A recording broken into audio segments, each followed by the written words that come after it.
Citizen TV's One Love. Thank you so much again for joining us on the show, and I'm extremely excited because I have the legendary Freddie McGregor with me today. How are you? I'm good. Yeah? I'm really good. It's great to have you on the show. Yeah, it's great to have you on the show. Thank you. Humble. I would call you a humble African.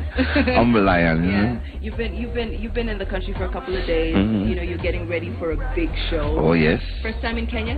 Second time. First time performing. What was the first time like? The first time was quite exciting because it was my very first visit. We were in Ethiopia, and then we went to Tanzania, and we thought, well, if we're this close, why not go to Kenya? And we did come to Kenya, and it was my first time, so, you know, it was very exciting, and we were just driving around looking at everything we could see, and just in awe that we were actually in Kenya. So ever since then, there was this big urge to come back to Kenya to actually perform. And it has been years and years, and every year we think, yeah, this year, it might be this year. Oh, not this year, next year, maybe next year. Until 2018, finally, Cornerstone, Jamhuri, they put it all together, and it was just wonderful. And here we are, and I'm truly impressed. You know, and this is something I wanted to do for a long time. Wanted to reach out to my brothers and sisters on this side of the continent. And finally, we're here, and I'm enjoying this too much. I think the saddest part is leaving. I don't know if that's going to work yet. Yeah, you might want to extend your ticket. How long ago was it that you were here in 30 Kenya? 30 years. 30 years? Yes. Wow. 30 years. That was a long time, yes. Yeah? Yes. So before all the development... Before all of this, yeah. When I came, I stayed at a hotel called the Kimati Court Hotel. And that I never forget. How long? And that was many years. I stayed there for like a week. And then we drove back to Tanzania because we were staying in Arusha. And then we float from Arusha back to the United States. And I'm saddened because I didn't want to leave. But you're finally here, and that's 30 years later. Yes, ma'am. 30 years later. Is that how you came up with Across the Border? Yes, that was part of that vision, because it's when we left Africa and went back into the West. All those thoughts and inspiration started. And I wrote a song called Mama Mama, Living at the Dark End of the Street. That's on one of my albums called Across the Border, I think. And I came up with Across the Border because then all the memories that we left here was still lingering with me in the West. And all I could think of is the many great times that we had there. And I'm thinking this also starts in California because we were touring California. And then we went to, starts in Jamaica, we went to California. Made a stop in El Paso because we were touring that part of the U.S. because we wanted to know what was going on across the border. Then I went to Nigeria the other day, but that's in my vision because I haven't been to Nigeria yet. So it was just thinking of Africa. And I'm saying, went to Nigeria the other day, another stopover in Kenya, another stop in Tanzania because I got to see my brethren in Addis Ababa across the border. Well, little did I know, I'm right here. I'm right here on the border. I love it. And then we went to California. We made a stop in El Paso because we wanted to know what was going on across the border. Oh God, don't stand over there looking at me. I've got to reach over there. Oh well, can't you see? None of us shall ever beg bread. None of us shall never ever suffer. But through the Spirit that the big shit. Oh my, that was another song full of inspiration.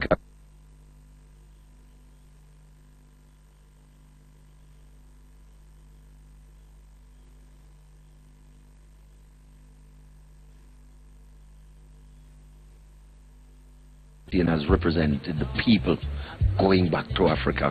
And I just kept there singing, big ship sailing on the ocean. Nothing else. Nothing else for about half an hour. Big ship sailing on the ocean, looking at the ship.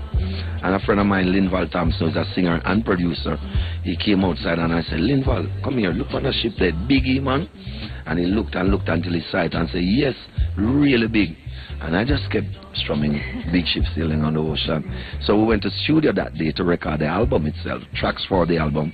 And at the end of the session that day, I remembered the idea. And I shouted to the musicians and said, yo, we have one thing that we haven't done yet. And everybody paused. I went around the piano, started strumming the song. And Flabber hold the bass player, listening. Then he unzipped his bass case, took out the bass guitar, plugged it in, and went like this.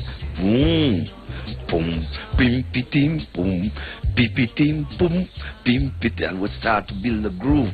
And then style Rotterdam, took out his drumsticks, and boom, boom, tikum, tum, go. And then everybody started shouting, hit song, and that's how we eventually laid the rhythm track. And like a week after, I went back to the studio and started writing the song. Yes. And the rest is history. It has become one of my biggest songs across the world where reggae is played. And then the cruise liners, they start to take the song on also. So everywhere there's a cruise going out, the first song they play, leaving the crew, Big Ship. They're coming back into the port, Big Ship again. So, but God is great. It's all inspiration. I'm coming, hold on, steady cause Big ship sailing on the ocean. We don't need no commotion. Big ship sailing on the ocean. We got to come over. Big ship sailing on the ocean. And now your kids? Well, they have taken it on seriously too. Oh, most of them. And it's something that is kind of troubling sometimes because I don't want to introduce my kids to something that I think they are going to struggle the way I did. Because for me, people may see the glitter and the glamour sometimes and think it's all one beautiful journey. It is beautiful, the fact that we've made it so far. But the honest truth is, the struggles that have come with it is unbelievable. And some of those I choose to reserve them for my book, my memoir. But they were rough times because having leaving your parents at the age of 7, to go anywhere is a bit of a drawback. And I didn't think I was ready at the age of 7 to take on what I eventually took on, music. But then I think I just humbled my spirit. I humbled my spirit and myself and just, I just stayed strong, and I knew that the Almighty would guide me because I was 7. I didn't know anything about Kingston. And back then, Kingston was rough back then. But, I went with this vision to help my parents because where we come from in Clarendon, it's all sugarcane. It's a community of sugarcane. So there's not a lot there to do. My mom was a teacher, and I wanted to do something to help my family. So I went to Kingston in search of this career. Now I ended up at Coxsone Studio One, which in Jamaica, Studio One is equivalent to Motown Records in America, because that's where you'll find all the great musicians and all the great artists. And so that was special for me. It was special, it was fun, because we didn't think of music as a profession then. It was just simply, you want to hear your voice on the radio, it sounds good, everybody say, that's Miss Tiny's son, because my mom, her name is Miss Tiny. Oh, you give Miss Tiny look at something there? It was all excitement. We didn't think about money. But somewhere in my head, I used to have visions of like going abroad and performing for people. You close your eyes, you think America is lined with gold, and that's a golden thing. And as you carry on and you go on, you realize, no, it's not really like that. This is a work created by the Almighty, and that it was going to come with some kind of struggle. At one point, I can be honest with you and the people, at one point I used to read the advertising segment of the newspaper to see if I could find some kind of job to sustain myself, because you struggle every day, you're at the studio, you're waiting for that opportunity which never came. In the back of my head though, I always thought I am not qualified because I didn't go to school, I don't have degrees and stuff like that. So I think that the day I'm going to give up is the day it's going to happen. So I just forget about that and went back to 13 Brentford Road and keep hanging out until things started happening, and I started to record, and with the hope that one day it's going to happen. I think the song that really kicked it off for me is a track called Bobby Babylon. And when I recorded that song for Mr. Dad, we were always worried by no promotion. Mr. Dad himself was struggling because the other people who were in the business at the time, he being a black man in Jamaica, didn't have much opportunity. They pressured him. As a result, we got pressured. We were around him, myself, Sugar Mine, Johnny Osborne, Jennifer Larry, you could name it, a bunch of us. But, you know, Mr. Dad became my father, because when I first moved to Kingston, he took me and had me living at his house with his family, then boarded me out with a Christian family, then sent me to school. So that man is more than my physical father, and Mrs. Dad too. So we were able to build that bond, and we stayed with Mr. Dad despite the struggle and everything. But he always reminded me, whenever we got frustrated, he would always say to me, Jackson, he calls everyone Jackson. He would say, Jackson, I know you're frustrated, but don't make it get you down. Because you see, when your time comes, nothing can stop you. Because he believed in me, he knew that the talent was there, and he kept saying, when your day comes, nothing will stop you. And I kept rubbing that in my head. I never leave me until this day. I always remember Mr. Dad saying, when your time comes, nothing will stop you. So I just kept praying and hoping and being patient, and all I wanted was one song. I told myself, just one song, God. Give me one song. I will do the rest. And I think I got that one song in Bobby Babylon.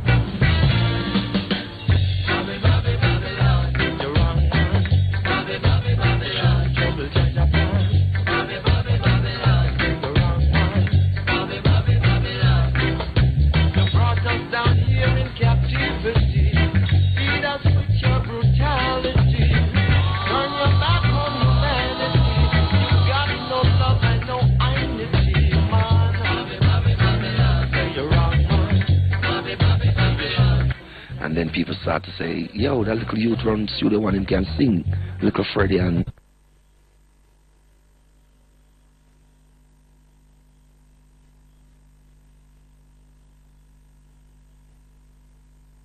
trying with me and just being patient. When I did Big Ship, I think everything came to hand right there and then. And then all the stuff I was doing before started to become relevant. And that's how it all just exploded. And I'm thankful because I can look back at the journey and I can see why God had risen me up to do this work that I'm doing. It wasn't about money, it wasn't about superstardom. I recognize that it was a part of His work for us to help spread that message of peace, love, unity, and the culture to our peoples across the globe.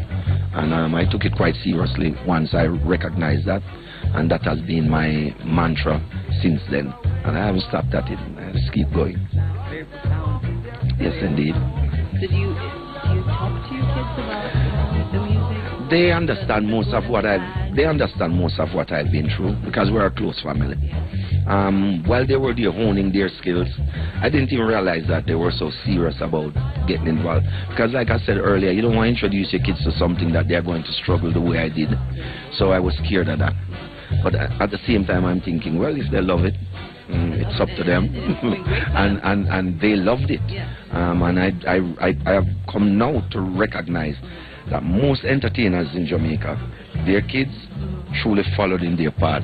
Because I can look back now on some videos with Bob Marley, and I can remember Stephen, Ziggy and them as little kids. They're on the side of the stage hanging out, skanking and stuff. And I guess they're saying to themselves, oh yeah, that's what Daddy do. I can do that too. And just free for all. And it's the same thing with my kids. When I'm in Japan, they're on tour with me.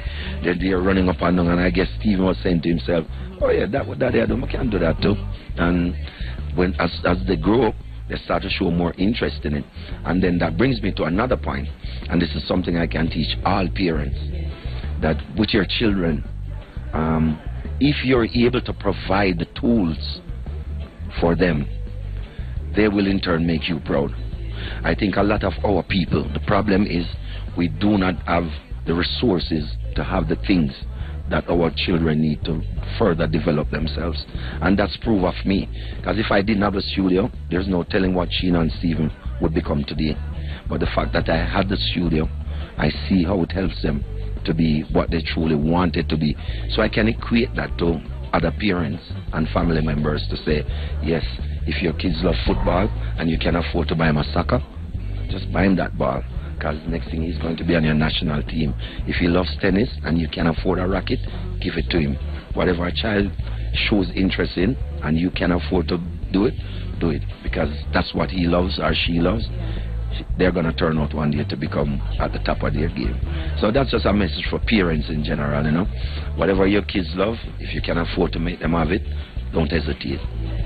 Wow. It's been great having you on the show. My pleasure. Mr. Big Ship. Freddie McGregor, right here sister. On One Love. Thank you so much. My pleasure. Thank you. Really appreciate it. And Kenya, I can't even tell you. This is home for me, and I'm sure I'll be back. I'll be back over and over and over again. This is how God has planned it, you know. I already made a stop over in Ethiopia.